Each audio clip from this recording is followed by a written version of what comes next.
C'est à Madagascar qu'on mesure combien le bois est essentiel à la vie des hommes.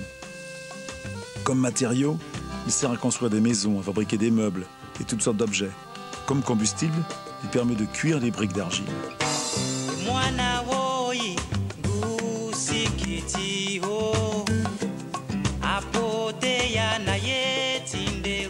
Ici, le bois couvre 80% de la consommation en énergie du pays. Et c'est, n'oublions pas, une énergie renouvelable, pour peu qu'on laisse le temps aux arbres de repousser. Et son usage le plus courant, le plus quotidien, c'est pour faire la cuisine et se réchauffer. Se ravitailler en charbon de bois pour les habitants de Tananarive est indispensable. J'ai demandé à Philippe Collas, un ingénieur français spécialiste du développement agricole, de m'en parler.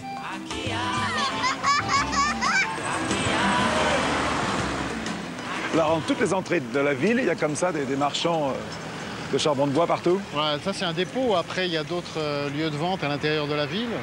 Et les gens viennent chercher soit un sac entier pour leurs besoins dans la famille, soit au détail pour des besoins quotidiens.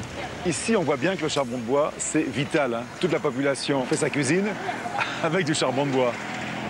Oui, en ville, 90% des gens utilisent le charbon de bois pour faire la cuisine quotidiennement. C'est 3 kilos de charbon par jour, par ménage. La plupart de ces charbons de bois provient de plantations d'eucalyptus qu'il y a autour des grandes villes, des hauts plateaux. Tout ce charbon de bois, il provient d'une déforestation qui est contrôlée, des arbres qui ont été plantés. C'est une culture, c'est une forêt cultivée, effectivement. À peu près 170 000 hectares autour de Tana. Et ce sac, là, ça représente ce que consomme une famille malgache pendant 15 jours environ. Hein. Oui, c'est ça, c'est un gros sac, celui-là. Et ça, c'est un quart de leur revenu. Un quart de leur revenu, effectivement. Donc c'est très cher, le charbon de bois. C'est important, c'est un produit de première nécessité. Ça procure des revenus réguliers, ça fait vivre des transporteurs, des bûcherons, des commerçants. On considère qu'à peu près, tout le massif qui est autour de Tana, c'est 300 000 emplois. Dans le paysage, ça ne se voit peut-être pas, mais c'est très très important. Ici, l'eucalyptus, c'est vital. C'est l'énergie locale, produite localement, avec une plante qui pousse, on la coupe, elle se renouvelle. Donc c'est en quelque sorte le gaz naturel ou l'énergie nucléaire ou l'alternative au gasoil, c'est propre, c'est une énergie renouvelable. Et Madagascar est en avance par rapport à tout ça. C'est son biocarburant, si on peut dire. Son agrocarburant, quoi. Son agrocarburant, exactement. Ce charbon de bois est fabriqué à quelques kilomètres, sur les hauteurs de Tananarive. Ces hommes sont des charbonniers. Ils coupent des eucalyptus, une espèce à croissance rapide, accusée de consommer trop d'eau et d'empêcher les autres arbres de pousser. Une plantation d'eucalyptus ne remplace pas une forêt naturelle, mais à Madagascar, les besoins sont tels que cet arbre importé d'Australie a sans doute permis d'épargner ce qui reste de forêt originelle. Il faut débiter le bois et l'entasser dans une fosse creusée dans le sol, puis la recouvrir de terre. Pendant 5 jours, le bois brûle à l'abri de l'air. À l'ouverture du four, 10 kg de bois d'eucalyptus donneront seulement 1 kg de charbon de bois.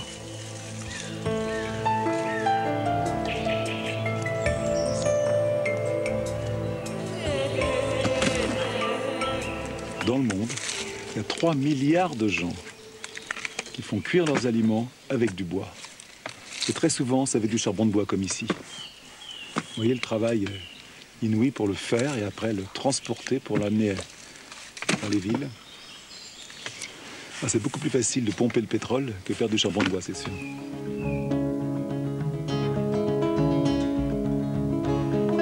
Ici, il y a l'eucalyptus. Mais dans d'autres régions de Madagascar, où le ramassage du bois dans les forêts est officiellement interdit, et où il n'y a pas de plantation, quelle solution trouver? S'il y a une énergie qui est inépuisable, c'est bien le soleil. Une ONG locale, ADES, l'a bien compris et fabrique des fours solaires qu'elle vend à un prix subventionné. Et on va assister à leur mise en place dans un village. Avec ces fours, les familles n'auront plus à aller chercher du bois en forêt. Une corvée souvent confiée aux enfants qui du coup ne vont pas à l'école. Et en plus, grâce à un four, c'est chaque jour 11 kilos de bois qui sont économisés.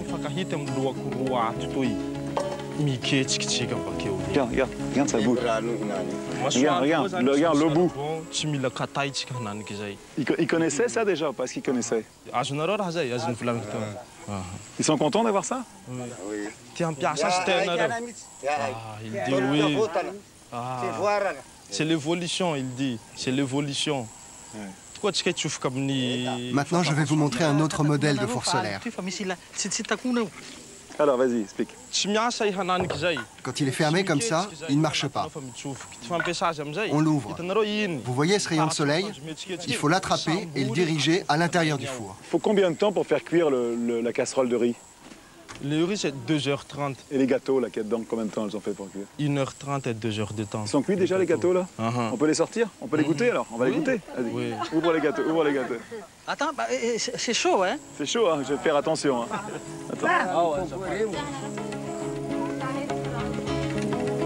Ils sont chauds, hein?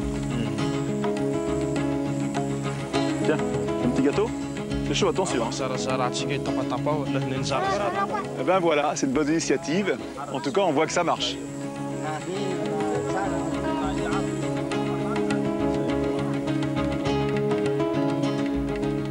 Malgré toutes ces initiatives, la déforestation continue. Et ça s'accélère.